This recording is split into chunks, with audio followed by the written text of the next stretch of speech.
Assalamualaikum warahmatullahi wabarakatuh. Perkenalkan, nama saya Hena Salsabila Putri dengan nomor induk mahasiswa 2105020043. Di sini saya akan membahas tentang teori organisasi dalam mata kuliah Teori Organisasi Publik dengan dosen pengampu Ibu Nur Ilmiah Rifai. Baiklah, langsung saja kita masuk pada pembahasan pertama, yaitu pengertian organisasi. Organisasi menurut tiga para ahli, yang pertama ada Ernest Dahl, yaitu organisasi adalah proses perencanaan yang meliputi penyusunan, pengembangan, dan pemeliharaan suatu struktur atau pola hubungan kerja dari orang-orang dalam suatu kerja kelompok. Kemudian menurut Kass dan Rosenzweig, organisasi adalah subsistem teknik, subsistem struktural, subsistem psikososial, dan subsistem manajerial dari lingkungan yang lebih luas di mana ada orang-orang yang berorientasi pada tujuan. Kemudian menurut ahli ketiga yaitu Cyril Sofer, organisasi adalah perserikatan orang-orang yang diberi peran tertentu dalam suatu sistem kerja dan pembagian pekerjaan diperinci menjadi tugas kemudian digabungkan dalam bentuk asli. Ciri-ciri organisasi ada 4. Yang pertama, lembaga sosial dengan berbagai pola interaksi, kemudian adanya tujuan yang sama, dikoordinasi dan sengaja disusun, dan yang terakhir, instrumen sosial yang mempunyai batasan. Teori organisasi. Teori organisasi merupakan teori yang mempelajari kinerja dalam sebuah organisasi. Salah satu kajian teori organisasi diantaranya yaitu membahas tentang bagaimana sebuah organisasi menjalankan fungsi dan mengaktualisasikan visi dan misi organisasi tersebut. Teori organisasi terbagi menjadi 3, yaitu teori klasik, neoklasik, dan modern. Nah, di dalam teori klasik terbagi lagi menjadi 3, yaitu teori birokrasi, teori administrasi, dan teori manajemen ilmiah. Teori klasik. Teori klasik berasal dari 2 teori. Yang pertama, teori scientific manajemen yang dikembangkan oleh W. Taylor pada tahun 1911, yang menekankan pada pembagian pekerjaan untuk mendapatkan hasil maksimal secara efisien. Kemudian, yang kedua berasal dari teori birokrasi yang dikembangkan oleh Max Weber pada tahun 1947, yang menekankan pada pentingnya bentuk struktur hierarki yang efektif bagi organisasi. Teori klasik memiliki asumsi bahwa organisasi selalu memiliki susunan yang rasional dan logis, baik secara ekonomis maupun efisien. Jadi, rasionalitas, efisiensi, dan keuntungan ekonomis adalah tujuan dari organisasi. Kemudian ada asumsi teori klasik. Yang pertama, organisasi ada terutama untuk menyelesaikan tujuan-tujuan yang telah ditetapkan. Kemudian bagi suatu organisasi ada struktur yang tepat bagi tujuan, lingkungan, teknologi, dan partisipannya. Ketiga, pekerjaan organisasi paling efektif bila ada tantangan lingkungan. Kemudian spesialisasi akan meningkatkan taraf keahlian dan performa individu. Kemudian koordinasi kontrol paling baik melalui otoritas dan aturan-aturan yang tidak bersifat pribadi. Kemudian struktur dapat dirancang secara sistematis dan dapat dilaksanakan. Dan yang terakhir yaitu masalah organisasi merefleksikan struktur yang tidak tepat dan diselesaikan dengan perancangan ulang. Teori klasik. Teori ini juga berkembang dalam 3 aliran yang dibangun atas dasar anggapan-anggapan yang sama dan mempunyai efek yang sama. Yang pertama yaitu ada birokrasi, dikembangkan dari ilmu sosiologi. Yang kedua administrasi, langsung dari praktek manajemen, memusatkan aspek makro sebuah organisasi. Dan yang terakhir manajemen ilmiah, langsung dari praktek manajemen, memusatkan aspek mikro sebuah organisasi. Kita masuk kepada teori birokrasi. Dikemukakan oleh Max Weber dalam buku The Protestant Ethic and Spirit of Capitalism dan The Theory of Social and Economic Organization.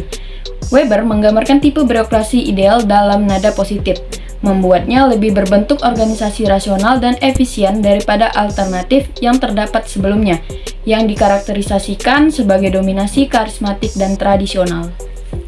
Menurut Krebs, karakteristik birokrasi adalah sebagai berikut. Yang pertama, adanya aturan-aturan, norma-norma, dan prosedur yang baku mengenai apa yang dilakukan dalam menyelesaikan tugas-tugas organisasi. Kemudian, spesialisasi peranan anggota organisasi menurut pembagian pekerjaan. Kemudian, hierarki otoritas organisasi secara formal. Kemudian, pekerjaan karyawan dikualifikasikan berdasarkan kompetensi teknis dan kemampuan melakukan pekerjaan seseorang. Kemudian, hubungan impersonal di antar anggota organisasi bersifat profesional dan personal. Kemudian, deskripsi pekerjaan yang rinci harus diberikan kepada anggota organisasi. Dan yang terakhir, rasionalitas dan kemungkinan meramalkan aktivitas organisasi dan penyelesaian tujuan. Kemudian masuk kepada teori administratif. Teori ini dikembangkan oleh Henry Fayol, Linda Hurwitz dari Eropa, dan James de Money, Allen Riley dari Amerika. Henry Fayol pada tahun 1841 sampai 1925, seorang industrialis asal Perancis. Tahun 1916 menulis sebuah buku Administration Industrielle et Générale. Dalam teori administratif, menurut Fayol, kegiatan administrasi dapat dipecah secara fungsional dalam 5 fungsi. Yang pertama yaitu planning, kedua organizing, yang ketiga command, yang keempat coordination, dan yang kelima control. Teori administratif. Kaidah manajemen menurut Fayol yang menjadi dasar teori administrasi yaitu pembagian kerja, wewenang dan tanggung jawab, disiplin, kesatuan perintah, kesatuan pengarahan, mendahulukan kepentingan umum, balas jasa, sentralisasi, rantai skalar atau garis wewenang, aturan, keadilan, kelanggengan personalia, inisiatif, dan yang terakhir semangat korps. Kemudian yang ketiga, teori manajemen ilmiah. Dikembangkan tahun 1900 oleh Frederick Winslow Taylor. Manajemen ilmiah adalah penerapan metode ilmiah pada studi, analisa, dan pemecahan masalah organisasi, atau seperangkat mekanisme untuk meningkatkan efisiensi kerja. 4 kaidah manajemen menurut Frederick W. Taylor. Yang pertama, menggantikan metode kerja dalam praktek dengan metode atas dasar ilmu pengetahuan. Yang kedua, mengadakan seleksi, latihan, dan pengembangan karyawan. Yang ketiga, pengembangan ilmu tentang kerja, seleksi, latihan, dan pengembangan secara ilmiah perlu diintegrasikan. Kemudian yang keempat, perlu dikembangkan semangat dan mental karyawan untuk mencapai manfaat manajemen ilmiah. Taylor memperkenalkan beberapa prinsip dasar dan konsep manajemen yang penting dalam manajemen ilmiah. Yang pertama, ilmu harus menekankan pada rule of thumb dalam memandu rancangan tugas dan aktivitas organisasi. Efektivitas operasi organisasi harus diukur secara objektif dan ilmiah. Yang kedua, harmonisasi harus ditingkatkan dalam organisasi dengan menciptakan kaidah, aturan, dan peran formal anggota organisasi secara ilmiah dengan basis dan penunjukan yang jelas. Yang ketiga, perusahaan harus menekankan pada individualisme. Manajemen harus bekerja sama dengan pekerja untuk memastikan bahwa tugas diselesaikan dengan sangat efisien dan berbasis secara ilmiah. Yang keempat, pencapaian hasil maksimum, termasuk output terbatas, harus menjadi tujuan utama organisasi. Yang kelima, semua pekerja harus ditingkatkan kemampuan produksi maksimum dan potensi kerjanya, sehingga dengan demikian mereka bisa mencapai efisiensi dan kesesuaian yang lebih baik. Keenam, perlunya divisi kerja di antara manajer dan para pekerjanya. Manajer harus bertanggung jawab atas penyelesaian tugas di mana mereka memiliki dukungan yang lebih baik untuk menangani tugas ketimbang yang dimiliki bawahannya. Ketujuh, perhatian harus diberikan untuk menghilangkan semua bentuk soldering dalam aktivitas organisasi. Dan yang terakhir, yang kedelapan, pekerja harus diberi gaji atas pekerjaan yang dilakukannya melalui penggunaan pay rate. Kemudian kita masuk pada teori neoklasik.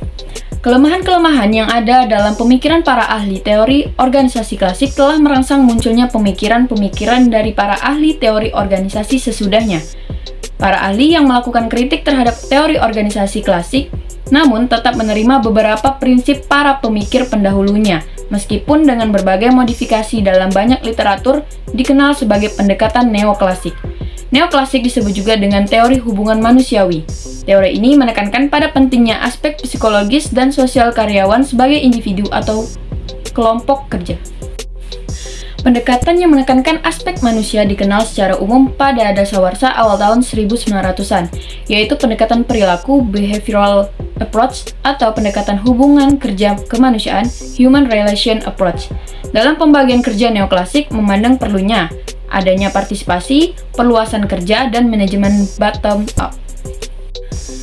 Dalam teori neoklasik, terdapat 4 perkembangan teori neoklasik. Yang pertama, teori kewenangan menurut Chester Barnard, kemudian teori hubungan manusiawi menurut Elton Mayo, yang ketiga teori fusi menurut Bako Agiris, dan yang terakhir yang keempat teori peniti penyambung menurut Likert.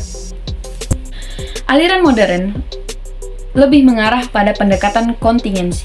Aliran ini menekankan bahwa organisasi harus bersifat terbuka atau berhubungan dengan lingkungan. Teori organisasi modern merupakan teori yang mendekati masalah sebagai suatu sistem keseluruhan, memperhatikan berbagai variabel dan memahami adanya proses dinamis. Organisasi yang efektif adalah jika struktur organisasinya mampu menyesuaikan dengan karakteristik lingkungannya. Organisasi harus memiliki tingkat adaptabilitas yang tinggi. Kita masuk kepada pengertian teori modern menurut ahli pertama, yaitu John Woodward, pengaruh teknologi terhadap organisasi. Woodward melakukan studi tentang pengaruh teknologi terhadap organisasi. Hasil kajiannya menunjukkan bahwa kebanyakan struktur organisasi berhubungan dengan teknik-teknik pembuatan atau manufacturing yang dipergunakan dalam organisasi yang bersangkutan. Menurut Woodward, perbedaan teknologi akan menyebabkan perbedaan tuntutan terhadap keahlian manusia yang berbeda-beda dan akhirnya juga menuntut perbedaan dalam struktur organisasinya. Masuk pada ahli yang kedua, yaitu James D. Thomson. Ide-ide Thomson tentang hubungan teknologi, lingkungan, dan struktur tidak hanya terbatas pada organisasi bisnis, tetapi juga di luar bisnis. Menurutnya, ada kesamaan antara organisasi bisnis dan non-bisnis dalam menanggapi pengaruh lingkungan dan teknologi terhadap struktur. Organisasi-organisasi yang memiliki pengalaman dan problem-problem yang sama dalam berhubungan dengan lingkungan dan struktur akan memiliki perilaku yang hampir sama. Masuk kepada peneliti ketiga, yaitu J. W. Rawls dan Paul R. Lawrence. Konsep-konsep yang dikemukakan oleh mereka pada dasarnya adalah konsep tentang diferensiasi dan integrasi. Konsep diferensiasi mengacu pada adanya keanekaragaman jenis tugas dan pekerjaan, sedangkan konsep integrasi adalah sama dengan konsep koordinasi. Agar tugas-tugas yang beraneka ragam dalam organisasi dapat terkoordinir dengan baik, maka harus ada koordinasi yang baik terhadap tugas-tugas tersebut. Yang terakhir, menurut peneliti keempat atau ahli keempat, yaitu kelompok Aston dengan besaran organisasi. Kelompok ini mendukung besaran atau size organisasi sebagai faktor penting yang mempengaruhi struktur. Organisasi besar telah terbukti mempunyai banyak kesamaan komponen struktural. Demikian juga dengan organisasi kecil, yang paling penting adalah bukti menunjukkan bahwa beberapa hal dari komponen tersebut mengikuti sebuah pola tertentu pada saat organisasi berkembang dalam besarannya. Kemudian bukti tersebut berguna bagi para manajer untuk membantu mereka membuat keputusan desain organisasi bersamaan dengan bertumbuhnya organisasi. Sekian pemaparan dari saya, terlebih terkurang saya mohon maaf. Assalamualaikum warahmatullahi wabarakatuh.